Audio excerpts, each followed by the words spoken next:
Guerilla Podcast Syndicate production. Each of us runs a different pace in life. As a millennial or someone coming of age into adulthood, it's just a lot of things to process, and a lot of things that you want can't happen now because a lot of things are In love, friendships, and our own self-worth. As we embark on these journeys, we hold the hope to learn a little more each day. why can't I have whatever they have? And oftentimes I find myself comparing my progress, comparing what I have with other people, even like in the slyest way. It seems like it's As we survive and strive to be stronger. you are really sure and aware of your being as a person and your truth, your core, your everything. Anything that you put out in the table won't be used against you. So I'd like to welcome you all to love, growth, and freedom. The different kinds of love that we could see in this world, and on the idea of how love is crazy and how love has different meanings for all of us. A podcast that believes in love, inspires growth, and advocates freedom. Let me be your friend, your guide, as we all ride the crazy adventure called life. Powered by Guerilla Podcast Syndicate. Okay, hi guys, welcome back to Love, Growth, and Freedom with Adrian Duarte. Hi! Okay, on our next episode, or on this episode, we'll be talking about identifying the problem, identifying and analyzing the things that we have to improve on when we experience our own setbacks. So the first episode was a discussion of what setbacks are and how we could deal with it, how we could understand it, and understanding the nature that setbacks are going to come in over our lives over and over again. And what we could do about it is just, keep going with the flow, when the tough gets going. Oh no, when the going gets tough, the tough gets going. Timon from Lion King. I had to think about that because I when the going gets tough, the tough gets going, and we are the tough people. So to begin this idea, to begin this episode, we are going to talk about first the word analyze. What does analyze mean? Analyze means examine what examine I can't even say the word.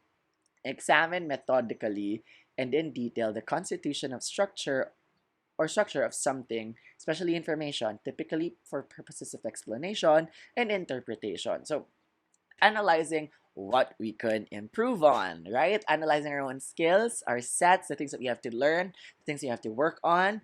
Knowing these will give us an idea of how we could deal and how we could have a game plan of improving ourselves better for the setbacks that we experience. For example, like experiencing this one setback, how can we get over this one? How could we learn this? When we're gonna put it into sports again, if you know how to do a tumbling, it's not the best tumbling at the moment, and then you're like, okay, let me train, let me fix, let me do conditioning, let me work on it, analyze where I'm getting these mistakes, what movement am I missing? So this is what we're gonna do with this episode. Once you've understood that setbacks are part of life, it's easy to accept that it's already there. We're gonna have to change with the flow. We have to go fighting, we have to go. Keep going. You then have the power to analyze and identify where you could make changes in your life, since you've already accepted that. Everyone starts somewhere, and identifying the problem or the parts that need improvement will give us clarity of where we can start. Because a lot of people, when they experience setback, they get overwhelmed with so many things, and they're going to look at it as failure. They're going to look at it as something that they could not work on. But if you have that idea, if you've already accepted that it's going to happen all the time, and then your initial reaction would always be, what can I improve on? Well, you're on the right path, because knowing what we could improve on is a process of being self-aware, of understanding that we are not perfect, and we are going to have to undergo this level of evolution to be able to get over that setback, to be able to come back stronger than ever. So it's a process of being self-aware, seeing where we could do better, will shape us on how we could deal with these things that bring us a few steps back. Knowing these details of yourself will help you see the bigger picture of why it had happened. So if you guys are like, let's not put this on athletes, let's put this on musicians, people who does art. Actually, in everything that you do, when someone tells you that you're missing a piece, you're missing a detail, what are you gonna do? you're going to what? Work on it, right? You're gonna train on it. If it's in a job, it's actually the thing that you have to do in your life. Where somebody tells you that you're probably doing this wrong because you missed this detail, you're not supposed to take it as like, oh, you're out to get me. No, they're not out to get you. They're just telling you what you can improve on. And with this one, identifying and analyzing all the things that you have to improve on is a form of self-awareness because you get to put yourself in balance and in checking, and understanding that you have some things that you have to improve on, and this is the work that you have to do with yourself.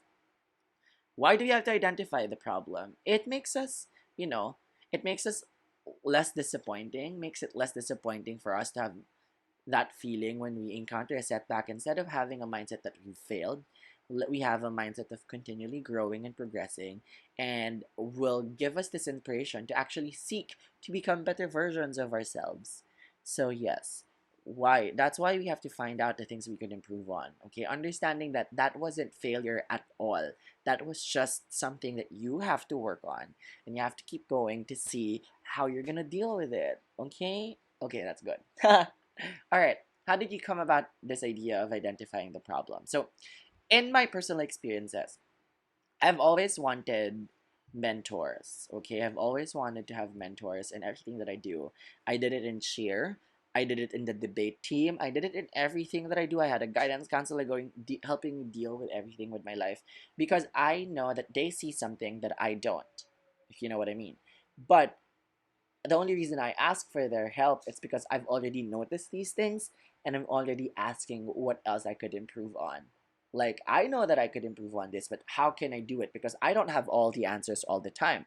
So, what I do is I always just find a mentor or I figure out what I need to improve on. And that's when I find people who could help me in that certain aspect. For example, if it's gymnastic, I'll talk to a gymnastics coach. If it's lifting, I'll talk to a liftings coach. And if it's like roller skating, I'll go to a skating coach. It really just has to be that kind of thing. So let's talk about the 80-20% on this one.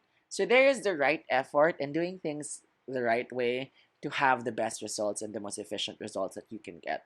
Because if you have like 80% and 20, if you do the 80% of the work that's not the right work for the thing that you have to achieve, you're gonna put the 80% to a waste. It has to be just like 20% of the whole thing. The 20% will actually make it break it. 80% effort and 20% doing the right thing. So if you are making the effort to change for the better in the right way and the right path, it's much more efficient that way. If you know what I mean. Yes, it's much more efficient that way. So that's how I explained to you in sports that there are proper techniques. I'm sorry that I keep using sports as an analogy because I'm a bodily kinesthetic learner. I am good with physical activity, so that's how I deal with it. So what I do is there are a lot of techniques that you have to deal with life and in general that I could use sports as an analogy. There are lots of techniques at cheer, at skating that you have to work on really like mastering the foundations of that before you can move on and add it up to other skills and other things that you need to do. So making that thing, if you start an exercise and improve on the little things that you missed out on, your whole performance, your whole thing will be easier for you because it's like second nature to you. If you work on something that you're not so good at and then you become good at it, it becomes second nature to you. And the things that's gonna come after that, the more complicated things will be easier for you to do because you have that confidence and faith in yourself that wait, I've already worked on this and I've already done it very, very well. There's no reason for me to actually be afraid of what the outcome could be. If I did my best, I did my best, and I know that my best was supported with hard work and the effort of improving so many things in my life. So that's how it goes.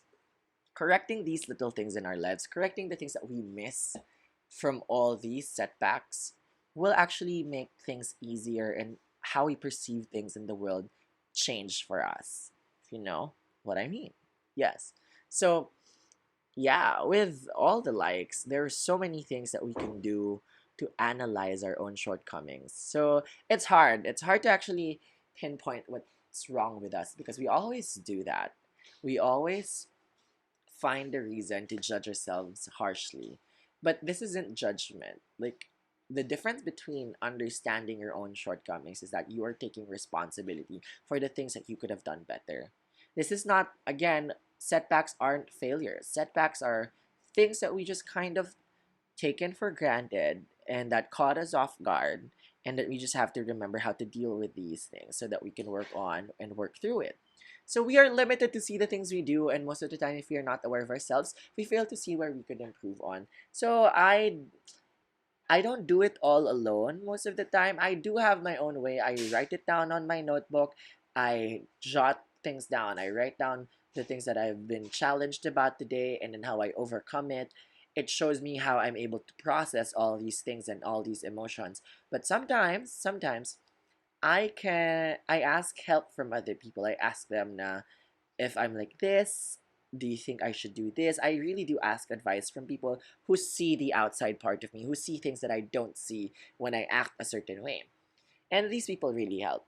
But yeah, it doesn't mean that you can't completely do it alone, but there are people who would need more help from the outside and outside perspective to see what's going on wrong. Especially when people aren't mindful, there are people that are not mindful of the things that they're doing and saying. So it's kind of that thing. You know what I mean? Okay, some people, though, can be intuitive and mindful that they correct themselves at the very moment it happens. I'm not that person. I'm still working on that. Some people, at that, for example, if you're in an argument, in a fight, some people can really hold their tongue and think about if what they're gonna say is gonna add up to the fire or not, and they're not gonna say anything at all, and they're just gonna try to fix it on their own manner and own way.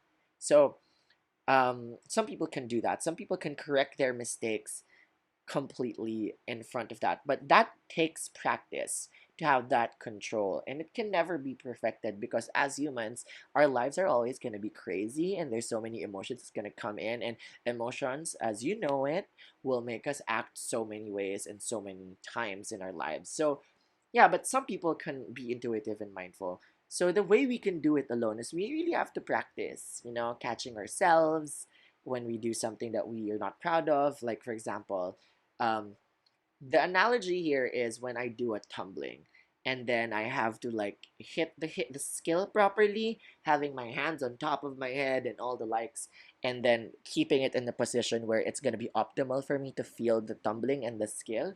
If I mismanage one move, it's gonna throw off the whole thing.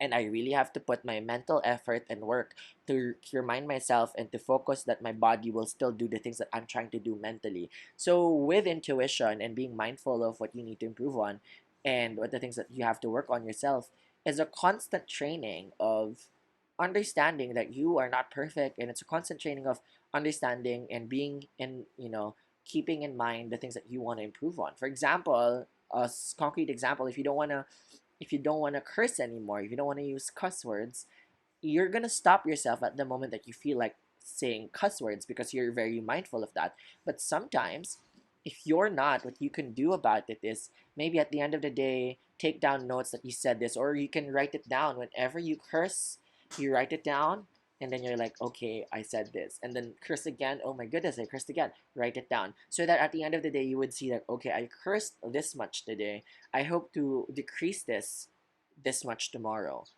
And you would see the more that you do that, the more that you exercise your brain to catching yourself doing the right thing or doing the wrong thing, it's gonna be second nature for you to analyze that situation and analyze things that don't serve you and don't serve your inner peace. Yeah. So we also need a good support system in this. We're gonna talk about accountability buddies and taking responsibilities, but you have to have a good support system, a group of people that you really trust to hold you accountable for the things that you do as well. You tell them your goals, you tell them what's going on, and you guys deal with it together. And if you feel like you're falling off the wagon, you talk to them about it. We'll discuss that further on the next few episodes. And yeah, being in a community that inspires you so much to be the better version of yourself each and every day is a good thing too. Being in that community will inspire you to become one of the best versions of yourself by knowing that like they could be this and you could be that as well. They inspire you, they ignite that fire within you that you want to improve yourself because they also improve themselves the way that you want to improve yourself. So it's really just pulling each other up, a spirit of cooperation than competition. So, and they also just like these people around you, people that you trust, see some undesirable behaviors or some behaviors that they find off that they could tell you or you could ask from them about so that you can improve on it. For example, if you become very insensitive most of the time, tactless is what the word would be, or taklesa, people would tell you if they really do care for you, or you have to ask them up front if you feel like there's a vibe, if you're intuitive enough to know that you being tactless or taklesa does some negative effect, and you'd feel that in the room if you could read the room, then you can ask that person, am I too much, am I this? And then if they say yes, don't take an offense and see that, try to identify that as, wait, is he right, is this person right, am I tactless this way, am I very too much? And then if you feel like, yeah, somehow they were right, you can work on it, you can catch yourself whenever you're doing that. Okay, woo! This is a whole lot of topic. I'm very fascinated at how fast that I could speak. But before all this, I'd want us to take a break, and I'll see you again in a few seconds. All right, break time. Okay, welcome back to Love, Growth, and Freedom with Adrian Duarte. So here I am. At this final part of this topic is the tips on analyzing yourself. I've given it to you. List down your own reality, who you are now and what do you do, and what are all the qualities that you think you have, the ones you like and the ones you don't. So this is like a real self-assessment and self-reflection of understanding of who you are, the reality that you're in, what you do about these realities, and also the things that you like and the things that you don't. If you have that in a chart, if you have that in a paper written down, you understand what kind of a person you are and what are the things that you like and you don't like. And when you look at it, there are some things that you don't like that you really have to work on, and some things that you like that you really have to take away because they're not really gonna benefit you in the near future. So that's a level of like reality check on your end. So yeah, being mindful of all those things is the tip that I'm gonna give you. The next is list down the external things, people, things, experiences, or memories that trigger you and compare your view of self to those. So if you have triggers, mental triggers, physical triggers, emotional triggers, write it down as well in one part of a table, and then in the other part, how you think you are when you face those kinds of triggers.